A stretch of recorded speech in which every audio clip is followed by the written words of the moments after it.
And we're live. Hey everyone, welcome to this week's info session. I'm Marco, I'm one of the co-mentors of the Firehose Project, and I'm stoked you guys are here. So what are we gonna cover today, right? I wanna run you guys through what the core curriculum of our 12-week coding bootcamp is. I wanna tell you a bit about the mentorship sessions, how they work, how I as a co-mentor run students through, help them build their web application and accelerate their coding skills. I also want to figure out, like, the one question is like, hey, what kind of skills can I actually get out of participating in the Firehose Project program, right? So those are the things I'm going to cover. So let's jump straight in and go into the core curriculum. What are you guys going to build, right? So total thing, 12 weeks long. The first 8 weeks, we usually run people through our core curriculum. And what I mean by that is we're building real-world web applications from day one. So first of all, before we go into the details of what kind of features you learn, what kind of skills you learn, right? It's important to understand that everything we're shooting for should look good on a mobile, should look good on a tablet, should look good on a desktop, right? So the goal of everything that we build is that you can be at a party, you pull out your phone and you say like, hey, this is what I built yesterday. And your friends should say nothing else but, wow, you built this? Holy smokes. That's the goal. That's what we're shooting for. And that's what we mean when we say real-world web application, something that's good, something that you can share, something you can give to users and get feedback for. So what we do, first 10 hours, right? You're coming in here, you're working with us. First 10 hours, you're going to build an advice-generating application, right? That is just meant to give you a 360-degree roundhouse view over everything that we're doing, all the tools that we're touching. So you'll be using Ruby, you'll be building a web application in Rails. You'll be using Git and GitHub for version control. You ship that out to a server, to Roku, so you get a link back, so it's live on the internet, and you can share it with friends. Something pretty simple. You learn about databases, but that's basically like, okay, put yourself in the driver's seat, build something, ship it out there as fast as possible, and share it with people, and get user feedback, right? People might come back and say, hey, I'd like to have upvoting here. I'd like to have more comments. Maybe I can tweet this out, maybe some social integration, right? You don't know how to do all this, but you can be like, wow, user feedback comes in, and now if I have the skills, I can actually improve and improve and improve. And that's exactly what the best startups are doing. They're getting user feedback, and they're improving really fast, and they're taking that seriously, right? If you think about it, I zoom out, think about the most successful startups. Those are the ones that can react on user feedback. And that's exactly what we want to do when we learn how to code and build web applications, right? We want to take user feedback and make it good. But enough of that. What's the next step, right? First 10 hours quickly goes through, you launched your first application. Then we move you on to the next one, and that's a Yelp clone. So if you're thinking about Yelp, right, the web application where we can rate our restaurants, the most important feature, and I think that's a really critical one, is that we integrate with the Google Map API, right? So that means if you type in an address, it gets put into your database. We write the code to translate that address into latitude and longitude coordinates and pass it into the Google API. So we get that pin on the map. That's something really powerful. Dealing with APIs and communicating with them and have our database communicate with Google, that's really good. And so that's one of the core features. And obviously, we need more features. Otherwise, this wouldn't be a Yelp clone, right? We need to have ratings. We need to have user comments.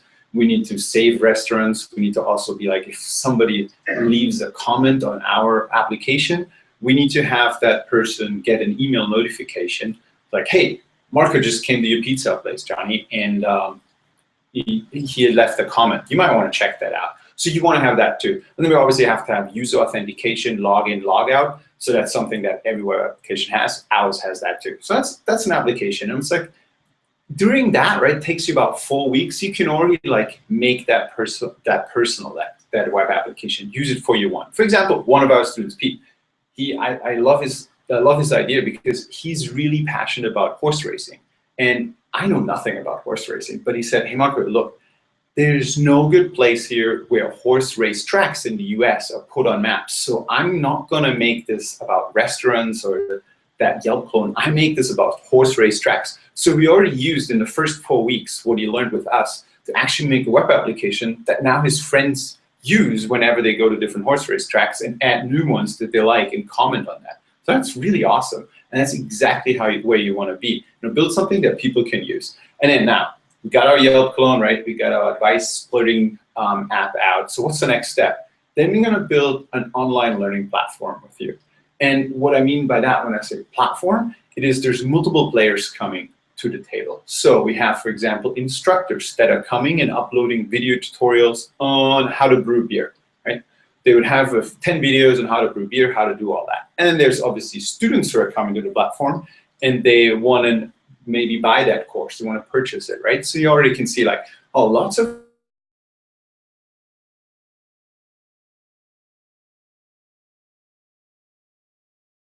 bought which course, and then we obviously need to also deal with payments, right? We're integrating with the Stripe API to deal with payments and accept credit cards. And then we need to think about, okay, who gets which money and how much, what kind of cut are we getting as the platform owner? Lots of database relationship issues. And that's, I think, the most valuable that comes out of the third application that you're building with us in the first 8 weeks. Is like how to connect those database tables so they work together and build a really powerful platform rather than just a web application.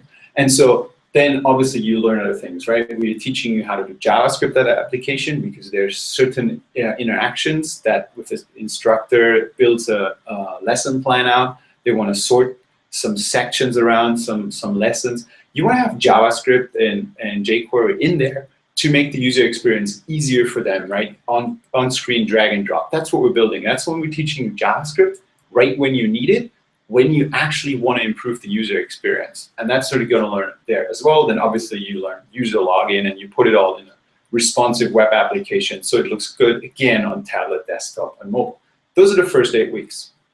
Now, you can come to us and be like, hey, I want to be an entrepreneur, right? I have my idea, I want to build my idea out. Or you can come to us and be like, hey, you know, I'm really looking for a job and joining a web development team, right? Depending on what your goal is, and we're really going to drill down on your goal when you start talking to us, and we figure out where you want to be in 12 weeks. We figure out, like, during the first 8 weeks, we already tailor your mentorship sessions, and I'll talk about them in a moment, how they work, to reach your goal, right? So we always challenge you to learn additional skills next to the core curriculum to what's important for you to reach that goal. Now, if you're on a job track, what's happening in the last 4 weeks? We put all of our students that want to have a job and look for a job on a group project. Now, why are we doing this? It's really important to understand that software, great software, is built as a team effort, right? You need to collaborate on code, and you need to use the tools the right way. And that's what our students are getting. They get put on teams. There's going to be a manager, a technical lead that comes and says, here's what we're building. You get wireframes, like detailed designs of all the individual pages that you need to build out with description, specification of what to build. And all of a sudden, you're together with 3 other people and your mentors, obviously, to help you. But you need to build that. You need to assign who builds which feature. How do we break this up? How do you collaborate? And these are skills that are so key on day one on the job. It's hard to understand.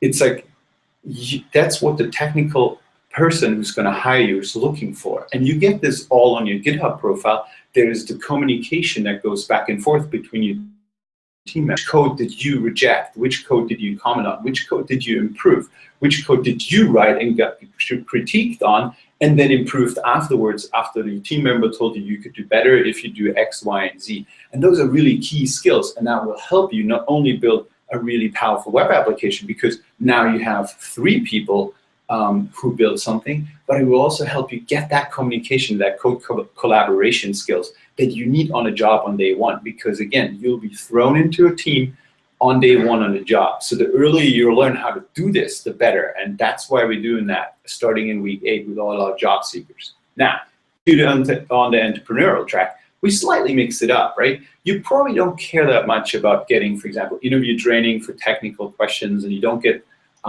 you probably don't care about algorithms that much, and those are things that are really important in finding a job, but you care about your own idea, right? So that's when your mentor will challenge you and help you build and launch your own idea, right? So everything you learn in the first 8 weeks, you then need to apply to build your own web application, your own idea. Same goes for the job seekers, right? Everything they learn in the first 8 weeks, they're gonna apply to their group project.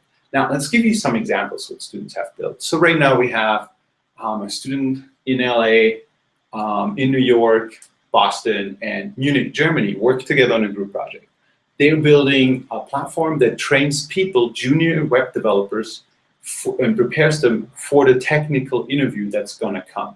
So that's a series of questions that you need to go through. You get hints and you need to answer, you need to solve code challenges to pass to the next one. Exactly the same way as what happens in a technical interview in person. And so you can just think about those students when they're going to be in an interview, how this changes the conversation from like, oh, now let's do some technical questions. And you're like, well, I built a platform that trains 50, 100 people how to do that. So ask me any questions. If it's a good one, I put it into my own platform. Just think about that for a moment, how that would change the situation in an interview room. It's really powerful stuff, and I think that really matters when you want to land a job. Now, if you're on the entrepreneurial track, right, and you want to build your own thing. So there's Steven, one of our earliest students, and what he built was an Uber clone for medical marijuana. So he wanted to have a map on his phone. You can say, I want to order something right now, and you see the driver coming to your house, and you can just step outside, grab your little bag, payment is already handled, and off you go. And that's what he wanted, Uber clone for medical marijuana. So that was really awesome, and we helped that. And he moved to San Francisco right now, or Oakland, I think, Sacramento, to launch that right now. And he's busy doing that, signing up customers. So that's pretty awesome. So those are the different ideas of what you can have, like what we're building during group projects and what we're building during the entrepreneurs building during their capstone project in the last 4 weeks. Okay, so how do mentorship sessions work? So before we talk about mentorship sessions, I'm going to quickly explain all the other things that we given you to help you out and to learn all the skills, right? So before we talk about mentorship sessions, the very first thing is that we have really detailed guides that teach you how to do everything, right? It starts from the installation process that we wrote, I don't know, 500-600 lines of code to make the installation process of your entire web development environment as smooth as possible and is the exact same that a professional web developer would use. So you're not going to come to the job and everyone tells you, you've been using those tools, no one uses that, that's a mistake. Get rid of them, and you're all saying, oh wow. So using the exact same tools as the pros from day one, and that's important. Get used to the good tools and use them, right? And then you go through the guides, they explain to you how to build your Yelp clone, your online learning platform. But if you have an error message and you're confused, right? We train you how to solve your own error messages, but every once in a while you just get stuck. And then we have a forum that you can put in your questions and you get help with. And you get it fast. You don't have to wait for like 2 days or something, or a whole day. We're giving you that within hours. And then that helps you to be cleared up for your mentorship sessions, right? So I really don't like mentorship sessions where I go in and I say, hey, you have a typo on line 15. Oh, you have a missing comma on this other file on line 37. That's not cool. During mentorship sessions, we should pair program. We should build an additional feature. We should work on a skill that's important to you, like algorithms, interview techniques, database structures, right? More advanced JavaScript. That's what matters, not where your typo is. You can use the forum to get rid of your typos and have all your error messages disappear. That's a much better use. So we can focus on impact on what matters while we're doing with one-on-one mentorship sessions, right? And then we also have weekly office hours. And we just have, we always have them on Wednesday, so just yesterday. And it's really cool. We have people in there who are just starting the program, right? In the Google Hangout, similar to what we have here. We can all see each other, we can talk to each other. And we have people who are like 4, 5, 6 weeks, or even on the group project in the same Hangout. And then what happens is you come in as a student who just started and you see, students are working on this, and we troubleshoot their problems, their applications, and you can see, this is where I'm gonna go, right? On the other hand, after 5, 6 weeks, you're gonna have new students in there and you see like, oh man, they ran into that same problem. I had such a hard time, that problem. And oftentimes we see our students, volunteers, like, can I solve that? Can I solve that? And that's really cool because now you can actually teach back. It's a different way of learning, a different way of thinking of it. And so that's really cool, and that's when that happens. And we also have like groups, online groups, where people interact outside of the office hours as well. So then it's the mentorship sessions, right? I already said, that's where we pair program, that's where we build additional skills, that's where we make everything flexible so it works for you and your goal, right? Where do you want to work? What technologies do you want to learn? What's really important for your target company? That's what we're going to do in the mentorship sessions to make sure you accelerate, right? Go outside and beyond the core curriculum so it's flexible and it works for you. All right, now the big questions I always get is like, what kind of skills can I expect coming out of the Firehose project? And I think the easiest way I can say that is after the 12 weeks, you're going to come out of our program, and you can think of an idea, a web application idea, and you're going to be like, interesting.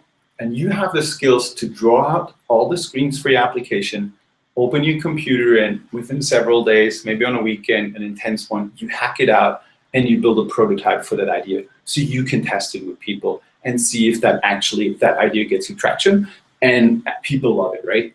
Obviously, you also have the skills, if you're in a job track, to hold a job and get a job as a junior web developer. Several of our students have done. So that's kind of the one sentence answer. Now, in more detail, right, what are we teaching? It's like, okay, it's Ruby on Rails.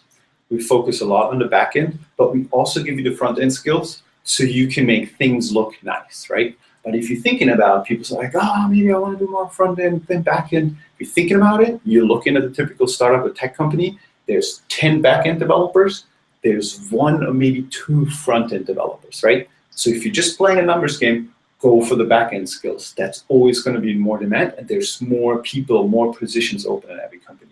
So go for that and focusing on that, the database relationships and the algorithms, right? We're pushing you towards that end, but also making sure stuff looks good and you can actually ship something, put it live on the internet that people like and looks good. So I think technologies, right? Ruby on Rails, Ruby the programming language, Rails the web development framework. JavaScript, really important for user interaction and better user experience. HTML, CSS3, we got that covered. We make things responsive. Then obviously version control and GitHub, right? For code collaboration and code backups. So then also servers, right? We deal with Amazon AWS for image uploading, and we deal with Heroku as a server to have your website live on the internet. And then obviously we also need to deal with like SQL, database queries, and all these things that are important in how to build algorithms, right? We do them mostly in Ruby. So those are kind of all the technical terms and all the skills. Now, usually people ask me at that point, by the way, I'm about a minute ahead of you guys. What are you seeing? This is how Google Hangouts works. So ask me questions right below. You have a box, type in questions, or a few people already sent that via email, so I'm going to answer them as well. But I'm going to check in a few minutes for questions, and then I'm going to go through them and answer all of them. So now usually people tell me, it's like, okay, when can I start? How does this all work? How much does it cost, right? And how long is it again? And how many hours per week? Those are all great questions. So let's jump in.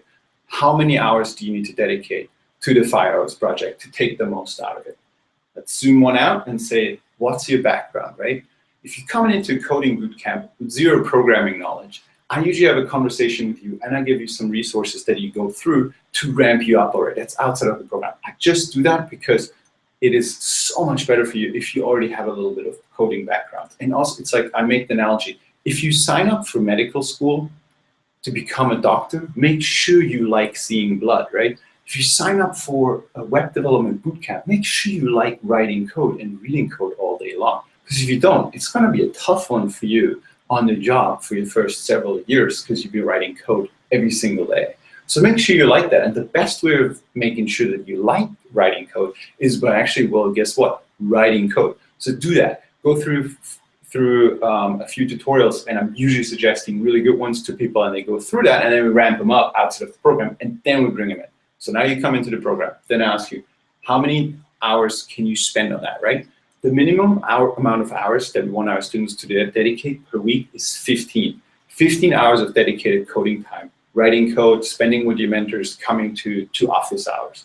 Now, our job seekers, they spend way more time than that. Usually they put in about 25 plus. Some of them put 40 hours in. It's also people who are putting out 60 hours. And that totally works, right? They might build those first applications a lot faster because they put that much time in. But there's your mentor who keeps putting additional challenges, throws additional challenges at you, and makes sure your learning curve always stays steep. And what's happening is you might be put onto a group project a lot earlier than other students, and you're going to be that student who works on a group project where there's 2 other people working on that are way ahead of you on a skill level, right? And all of a sudden, you got to figure out, how do I work with those experienced people together? And then down the line, you might be one of those experienced people, right, in your last 2-3 weeks, and you have to work with people who are a lot more junior than you, right? On a skill and coding level basis. And now you have to figure out, how can I explain to them what's going on? And then once you're kind of the lead of the development team, and the other time you're just like trying to learn from other people how they've been doing it, and you're trying to catch up. And both are really valuable experiences, because that's exactly what happens in the real world. So it's really scalable of how many hours you want to put in. We adjust the curriculum so it works for you, but I set as a minimum 15 hours per week. So if you have a job and you want to keep your job, you can do the 15 hours per week. But if you want to get another job out of it, you probably want to put in more hours in than 15 per week. And usually for the entrepreneurs, right, what happens there, as soon as you get to start touching the code for your own baby, for your own idea, you'll be hacking and coding all night long because you're so excited, making your idea a reality. So that's usually what we see. All of a sudden, their hours per week goes through the roof. Cost-wise, right now we're charging $4,500 for the full 12-week office hours, mentorships, everything. If you pay us all up front, we give you a $500 discount. We have several payment plans there on the website. You can look at that as well. And there's also a bunch of blog posts. We also have a guide, stuff that you should ask us, that you should ask other boot camps before you consider them, figure out if they're good or not, and what their quality level is. I think that's pretty much it. I think I covered it. So now I'm going to quickly jump in, see if I have some questions, and answer them. So give me a second. All right. Didn't get any questions here yet. Checking with the email. Oh, so one good question just came in via email. Just reading it. It's like, yeah, what have people built? Yeah, that's a great question. So the entrepreneurs, I mentioned Steven, who built his on-demand medical medicine marijuana delivery app. Then there's other people like Pete. He's actually, what he took is like his horse race application. He made it a lot more technical than just putting horse race tracks on maps. What he did was he now actually parses out the results of all the horse racing tracks, and you can actually go to this application and download them. He just showed us the first prototype yesterday, and actually get more information on which horses are running, what their winning percentage is, so you can make better bets on those horses if you like that. Again, I know nothing about horse race track racing, but I learned a lot working and seeing Pete going through that application. So that's another one, and him and his friends are using that application, and more people probably will use that because it's a really good thing to have, because before that was all on spreadsheets, and now it's actually something that you can look on your mobile phone. Other people, I said the group projects, the technical interview training platform, so that's another group projects. There's a few more group projects coming up now, but I'll talk to that later when they actually reality, which is fleshing that out. So that's a great question. What else do we have? Let me double check if we get any more questions. No questions from you guys. Man, I'm just talking too much. Checking my email again, if I got anything here.